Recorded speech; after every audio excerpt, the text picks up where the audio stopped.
Nana Shastra Vicharanaika Nipano Sadharma Samstapako Lokanam Hitakarino Tribhuvane Manya Saranyakaro Radha Krishna Padaravinda Bhajana Nandena Mataliko Vande Rupa Sanatana Raghuyago Shri Jiva Gopalago. I offer my respectful obeisances unto the 6 Goswamis, namely Shri Rupa Goswami, Shri Sanatana Goswami, Shri Raghunath Bhatt Goswami, Shri Raghunath Das Goswami, Shri Jiva Goswami, and Shri Gopal Bhatt Goswami, who are very expert in scrutinizingly studying all the revealed scriptures with the aim of establishing eternal religious principles for the benefit of all human beings. Thus they are honored all over the 3 worlds, and they're worth taking shelter of because they're absorbed in the mood of the gopis and are engaged in transcendental loving service of Radha and Kṛṣṇa. And this is reading from the Nectar of Devotion, which is the summary study of the Bhakti-rasa Sindhu, written by Rupa Goswami. And this is the summary study presented by A.C. Bhaktivedanta Swami Prabhupada, founder Acharya of the International Society for Krishna Consciousness. And this is the introduction. So, invoking auspiciousness. Lord Sri Krishna is the Supreme Personality of Godhead, the cause of all causes, the reservoir of all rasas or relationships, which are called neutrality, which is passive adoration, and servitorship, friendship, parenthood, and conjugal love,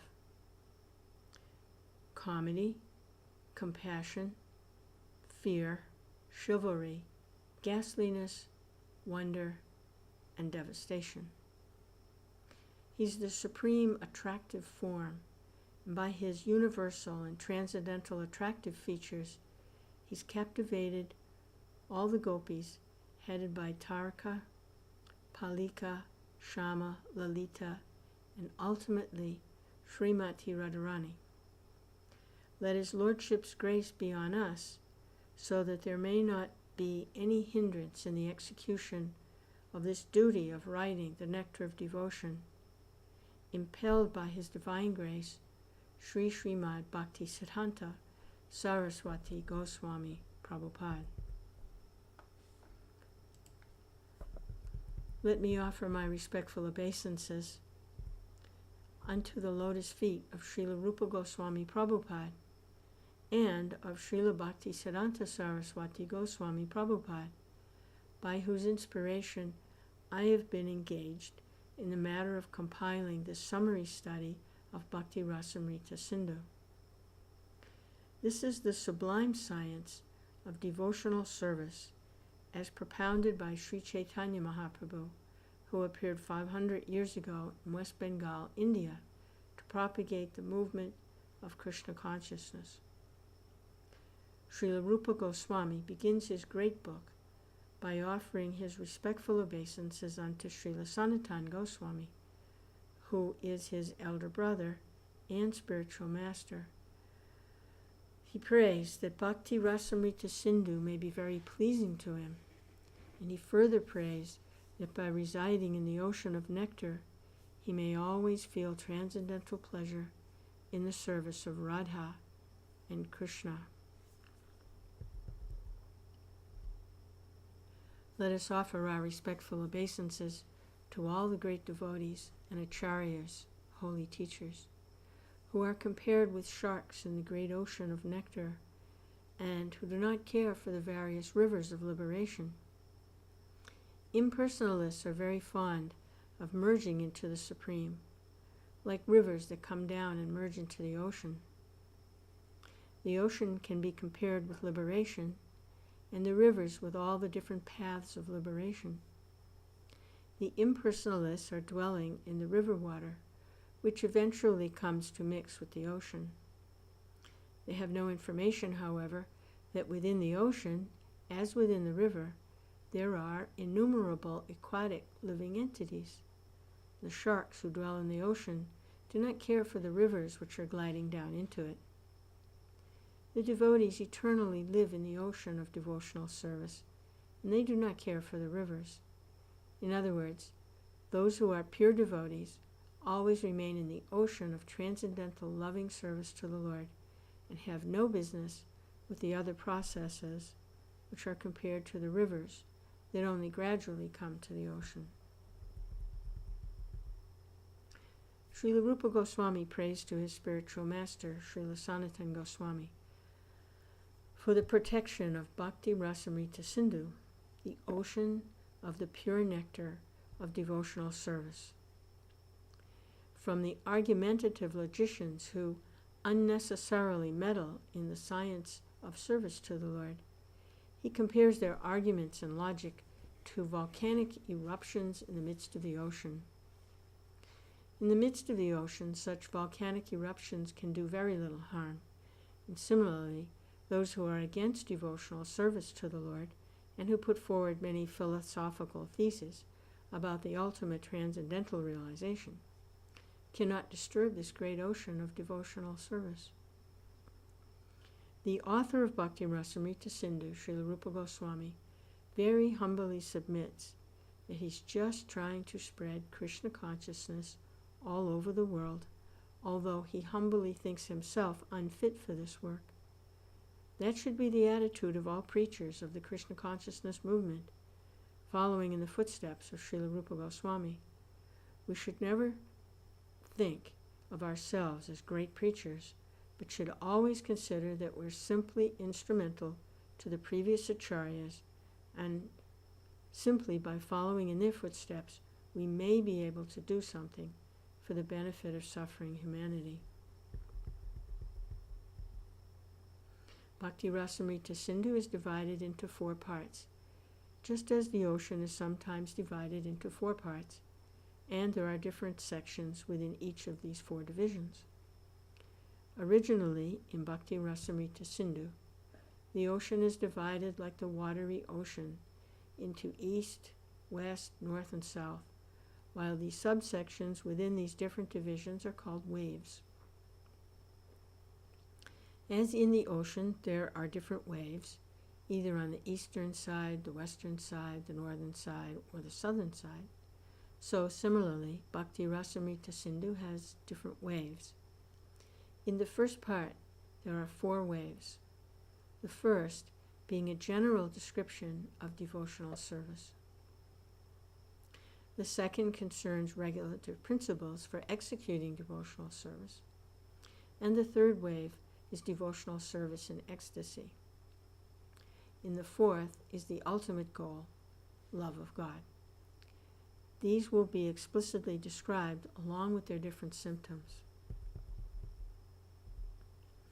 The authorized descriptions of bhakti, or devotional service, following in the footsteps of previous acharyas, can be summarized in the following statement by Srila Rupa Goswami. First-class devotional service is known by one's tendency to be fully engaged in Kṛṣṇa consciousness, serving the Lord favorably. The purport is that one may also be in Kṛṣṇa consciousness unfavorably, but that cannot be counted as pure devotional service. Pure devotional service should be free from the desire for any material benefit or for sense gratification, as these desires are cultivated through fruitive activities and philosophical speculation. Generally, people are engaged in different activities to get some material profit, while most philosophers are engaged in proposing transcendental realization through volumes of word jugglery and speculation. Pure devotional service must always be free from such fruitive activities and philosophical speculations. One has to learn Krishna consciousness or pure devotional service from the authorities by spontaneous, loving service. This devotional service is a sort of cultivation. It is not simply inaction for people who like to be inactive or devote their time to silent meditation. There are many different methods for people who want this, but cultivation of Krishna consciousness is different. The particular word used by Srila Rupa Goswami in this connection is anusilana, or cultivation by following the predecessor teachers. As soon as we say cultivation, we must refer to activity. Without activity, consciousness alone cannot help us. All activities must be divided into two classes. One class may be for achieving a certain goal, and the other may be for avoiding some unfavorable circumstance. In Sanskrit, these activities are called pravriti and nivriti, positive and negative action. There are many examples of negative action. For instance, a diseased person has to be cautious and take medicine in order to avoid some unfavorable illness. Those who are cultivating spiritual life and executing devotional service are always engaged in activity. Such activity can be performed with the body or with the mind. Thinking, feeling, and willing are all activities of the mind, and when we will to do something, the activity comes to be manifest by the gross bodily senses. Thus, in our mental activities, we should always try to think of Kṛṣṇa and try to plan how to please him, following in the footsteps of the great acharyas and the personal spiritual master. There are activities of the body, activities of the different senses, and activities of speech. A Krishna-conscious person engages his words in preaching the glories of the Lord. This is called kirtan. And by his mind, a Krishna-conscious person always thinks of the activities of the Lord as he is speaking on the battlefield of Kurukshetra or engaging in his various pastimes in Vrindavan with his devotees. In this way, one can always think of the activities and pastimes of the Lord. This is the mental culture of Krishna consciousness.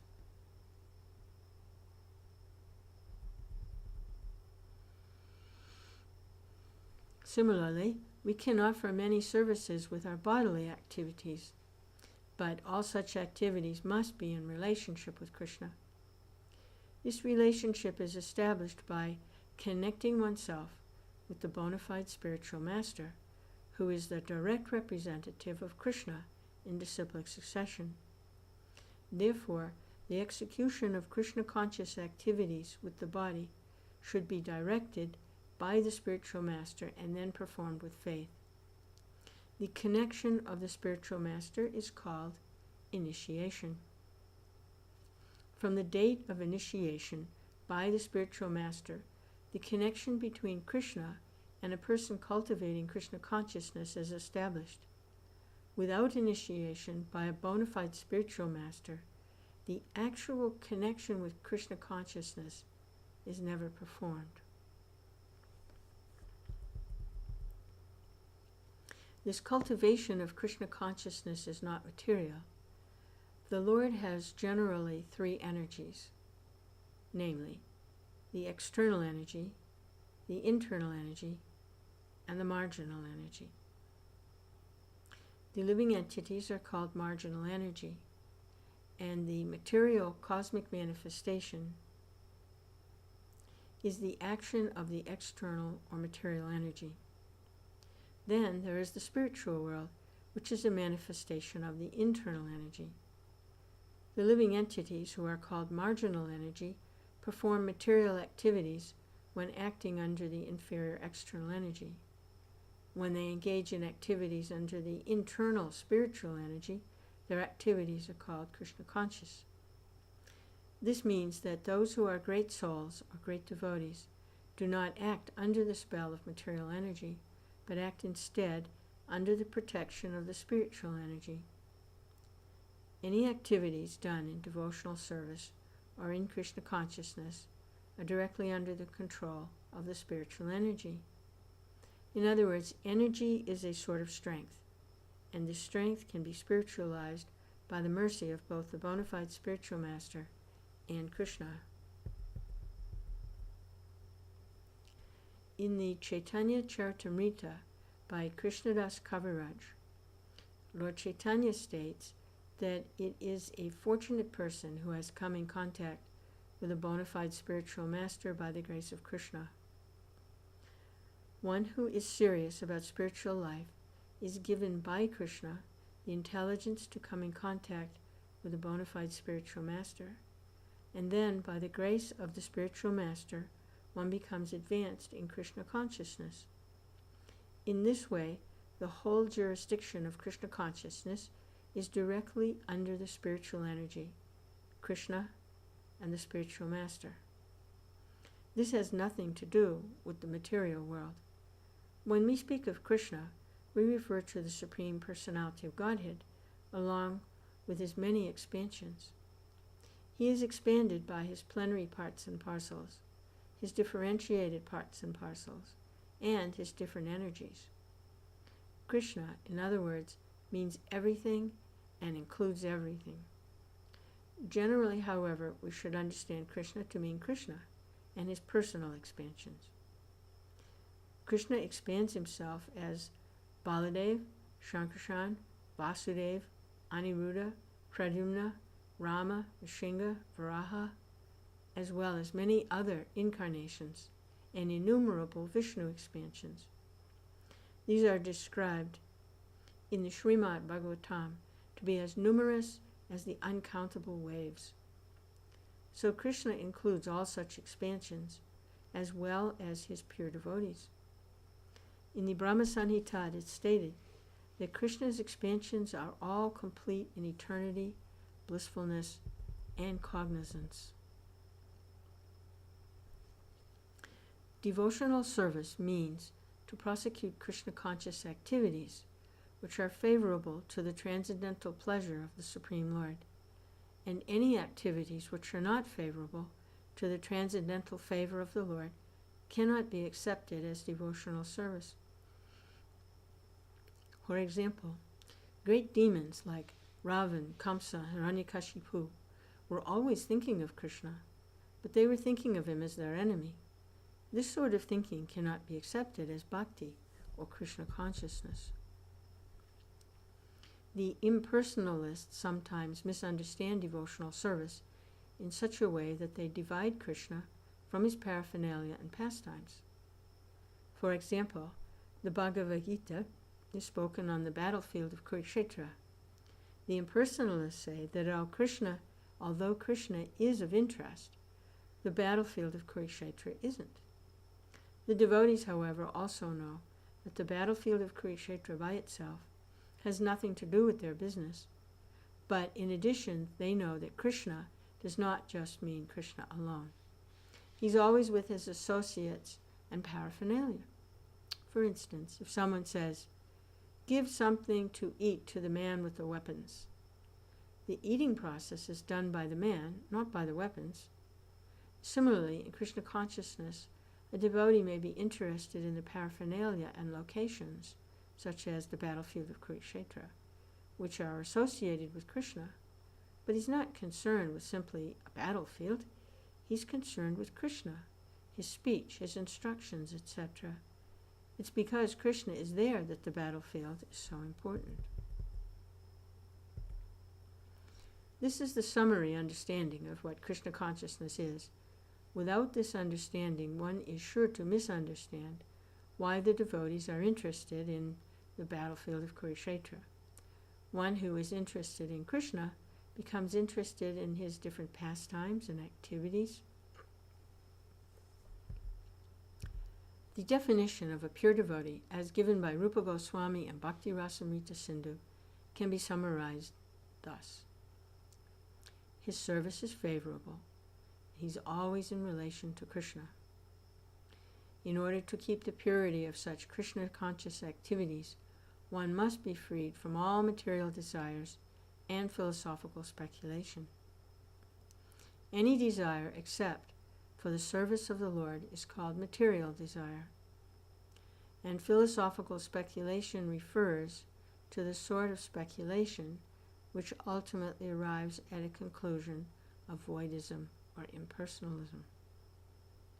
This conclusion is useless for a Kṛṣṇa-conscious person. Only rarely, by philosophical speculation, can one reach the conclusion of worshipping Vasudeva Kṛṣṇa. This is confirmed in Bhagavad Gita itself. The ultimate end of philosophical speculation must be Kṛṣṇa, with the understanding that Kṛṣṇa is everything, the cause of all causes, and that one should therefore surrender unto him. If this ultimate goal is reached, then philosophical advancement is favorable. But if the conclusion of philosophical speculation is voidism and impersonalism, that is not bhakti. Karma, or fruitive activities, are sometimes understood to be ritualistic activities.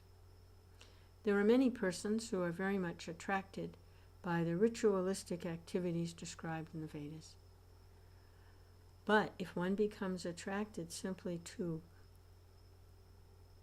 ritualistic activities without understanding Kṛṣṇa, his activities are unfavorable to Kṛṣṇa consciousness. Actually, Kṛṣṇa consciousness can be based simply on hearing, chanting, remembering, and so on.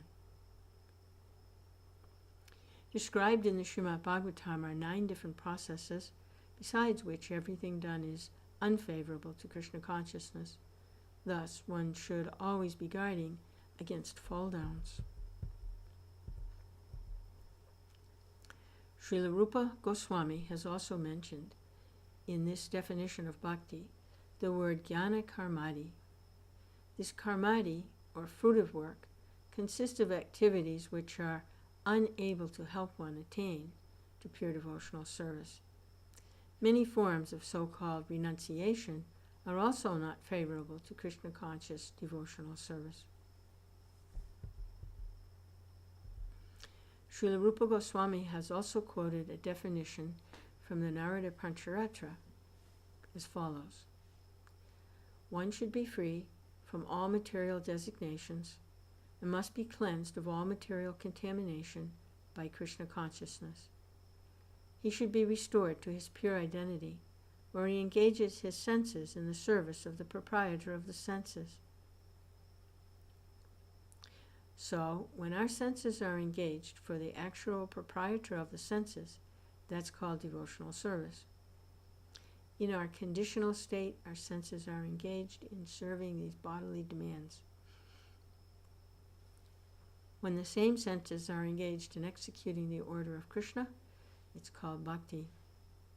As long as one identifies himself as belonging to a certain family, a certain society, or a certain person, he is said to be covered with designations.